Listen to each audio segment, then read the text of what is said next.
Supreme കോടതി വിധിയെക്കുറിച്ച് അഭിപ്രായം പറയാൻ ഓരോരുത്തർക്ക് അവകാശമുണ്ട്.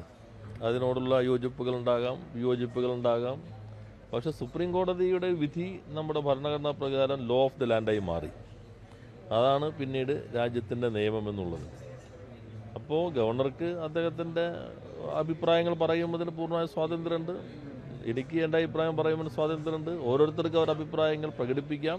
പക്ഷെ വിധി ഇപ്പോൾ രാജ്യത്തിൻ്റെ നിയമമായി മാറിയിരിക്കുന്നു എന്നുള്ളതാണ്. പല ഘട്ടങ്ങളിലും സുപ്രീം കോടതി ഭരണഘടനയുടെ നിശബ്ദമായിട്ടുള്ള ഇടങ്ങളെ അതിനെ ഫില്ലപ്പ് ചെയ്യാനായിട്ട് ശ്രമം നടത്തിയിട്ടുണ്ട്. ആ നിശബ്ദതയെ പ്രായോഗികമാക്കി മാറ്റുന്നതിന് പല ഘട്ടങ്ങളിലും സുപ്രീം കോടതി ഇടപെട്ടിട്ടുണ്ട്. അതാണ് നമ്മുടെ സുപ്രീം കോടതിയുടെ ഒരു പ്രത്യേകത. അത്തരത്തിലുള്ള വ്യാഖ്യാനങ്ങൾക്കുള്ള അവസരങ്ങൾ സുപ്രീം കോടതിക്കുണ്ട്. ബൊമ്മൈ കേസ് വിധി അതുപോലെയാണ്. നേരത്തെ 356 പ്രകാരം യഥേഷ്ടം പിരിച്ചുവിടാൻ കഴിയുമായിരുന്നു. പക്ഷെ പിരിച്ചുവിടുന്നതിൻ്റെ പ്രൊസീജിയർ എങ്ങനെയായിരിക്കും? അപ്പോൾ വേണമെങ്കിൽ അന്ന് തോന്നുന്ന രാഷ്ട്രപതി എങ്ങനെ പ്രവർത്തിക്കണമെന്ന് സുപ്രീം കോടതിക്ക് പറയാൻ കഴിയുമോ? ഈ ചോദ്യം വേണമെങ്കിൽ അന്നും ആരെങ്കിലും ചോദിച്ചിട്ടുണ്ടാകാം. കാരണം ഇന്ന രൂപത്തിലാണ് പ്രവർത്തിക്കേണ്ടത്, നിങ്ങൾ എണ്ണേണ്ടത് നിങ്ങളുടെ രാജ്ഭവനകത്തല്ല, അസംബ്ലിക്കകത്താണ് ഭൂരിപക്ഷം തെളിയിക്കപ്പെടേണ്ടത്, അതിൻ്റെ പ്രൊസീജിയർ എങ്ങനെയായിരിക്കണം, എങ്ങനെയാണ് ഒരു സർക്കാരിനെ പിരിച്ചുവിടാൻ കഴിയുക. അങ്ങനെയുള്ള വിധികളിലേക്ക് സുപ്രീം കോടതി എത്തുന്നത് ഭരണഘടനയുടെ അടിസ്ഥാന ശിലകളെ ആധാരമാക്കിക്കൊണ്ടാണ്. ഭരണഘടനയുടെ അടിസ്ഥാന ശില ജനാധിപത്യവും ഫെഡറലിസവുമാണ്, മതനിരപേക്ഷതയുമാണ്. അപ്പോൾ ജനാധിപത്യമാണ്, അതാണ് ഈ വിധികളിലൂടെ ഉയർത്തിപ്പിടിക്കുന്നത്. ജനങ്ങളുടെ അഭിപ്രായങ്ങളാണ് ബില്ലുകളിലൂടെ പ്രതിഫലിക്കുന്നത്. അത് ജനങ്ങളുടെ പ്രതിനിധികളാണ് അത് പാസ്സാക്കുന്നത്. അത് അനന്തമായി അടയിരിക്കുക എന്ന് പറയുമ്പോൾ ജനാധിപത്യം തന്നെ ഇല്ലാതാകുന്നു എന്ന രൂപത്തിലേക്ക് എത്തും. അത്തരം ഘട്ടത്തിലാണ് സുപ്രീം കോടതി ഈ വിധി വ്യക്തമാക്കിയിട്ടുള്ളത്. ഇന്നലെ പൂർണ്ണമായും വിധി വന്നു കഴിഞ്ഞിട്ടുണ്ട്. ഞാനത് പൂർണ്ണമായും വായിക്കാൻ ചില ഭാഗങ്ങളെ നോക്കിയുള്ളൂ. രാഷ്ട്രപതിയുടെ ഇടപെടലിനും സമയപരിധി നിശ്ചയിച്ചിരിക്കുന്നു.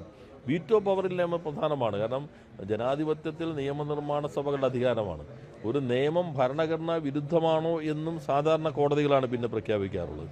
ഗവർണർ ഒപ്പിട്ടു എന്നുള്ളത് കൊണ്ട് അതിനകത്ത് ഭരണഘടന വിരുദ്ധമാണെങ്കിൽ പിന്നെ അത് തൊടാൻ പാടില്ലാത്ത ഒരു വിശുദ്ധ പശുവായി മാറുന്നില്ല.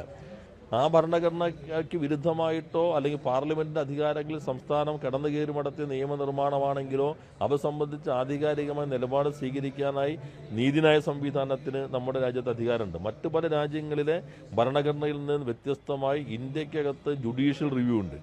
ആ ജുഡീഷ്യൽ റിവ്യൂ രാഷ്ട്രപതിയുടെ പ്രവർത്തനങ്ങൾക്ക് ബാധകമാകുമോ? ഇതാണ് ബൊമ്മൈ കേസിനകത്ത് വന്നൊരു ഭാഗം എന്നുള്ളത്. 356 രാഷ്ട്രപതിയാണ്. അപ്പോൾ അതും ജുഡീഷ്യൽ റിവ്യൂവിന് വിധേയമാണെന്നുള്ളതാണ് ഇപ്പോൾ നമ്മുടെ രാജ്യത്ത് നിലനിൽക്കുന്ന നിയമമെന്നുള്ളത്. അപ്പോൾ അദ്ദേഹത്തിന് അഭിപ്രായങ്ങൾ പ്രകടിപ്പിക്കാൻ പൂർണ്ണമായ സ്വാതന്ത്ര്യമുണ്ട്. ഇപ്പോൾ ഇത് രാജ്യത്തിൻ്റെ നിയമമായി മാറിയിരിക്കുന്നു എന്നാണ് കാണേണ്ടത്.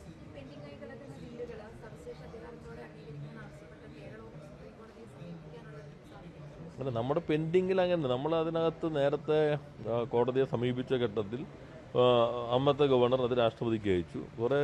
ചിലത് രാഷ്ട്രപതി അത് അംഗീകാരം നൽകിയിട്ടില്ല. അതിലൊരു പ്രശ്നം അംഗീകാരം നൽകുന്നില്ല എന്നാണ്. അപ്പോൾ ഒരു വീറ്റോ ആണത്. എന്തുകൊണ്ട് അംഗീകാരം നൽകുന്നില്ല? ഇത് നിങ്ങളുടെ അധികാരത്തിൽപ്പെട്ടതല്ല. അത്തരം വിശദീകരണങ്ങൾ കൂടി സ്വാഭാവികമായിട്ടും ജനാധിപത്യത്തിൽ അതിനകത്ത് ഒരു ഭാഗം നമ്മൾ ഈ വിധിയിൽ കാണേണ്ടത് ട്രാൻസ്പെറൻസി ആൻഡ് അക്കൗണ്ടബിലിറ്റി, സുതാര്യതയും ഈ ഉത്തരവാദിത്വവും. അത് സമൂഹത്തോട് ഉള്ള ഒരു ട്രാൻസ്പെറൻസി ഉണ്ടായിരിക്കണം, അക്കൗണ്ടബിലിറ്റി ഉണ്ടായിരിക്കണം ഗവർണർക്കും രാഷ്ട്രപതിക്കും. അതാണ് ഈ വിധിയുടെ ഒരു പ്രധാനപ്പെട്ട ഒരു ഭാഗമെന്നുള്ളത്. അപ്പോൾ അതിനനുസരിച്ചുകൊണ്ട് ഇത്തരം കാര്യങ്ങൾ മുന്നോട്ട് പോകുമ്പോൾ രാഷ്ട്രപതിക്കും വീറ്റോ ചെയ്യാനുള്ള അധികാരമെന്ന് പറയാൻ പറ്റില്ല. ഇന്ന കാരണം കൊണ്ട് നിങ്ങൾക്ക് ഇതിന് അധികാരമില്ല എന്നത് സഭയുടെ ശ്രദ്ധയിൽപ്പെടുത്തുക. അതാണ് ജനാധിപത്യത്തിനകത്ത് ഇന്ന് കരണീയമായിട്ടുള്ളത്. അത്രയുമാണ് ഇപ്പോൾ സൂചിപ്പിക്കാൻ.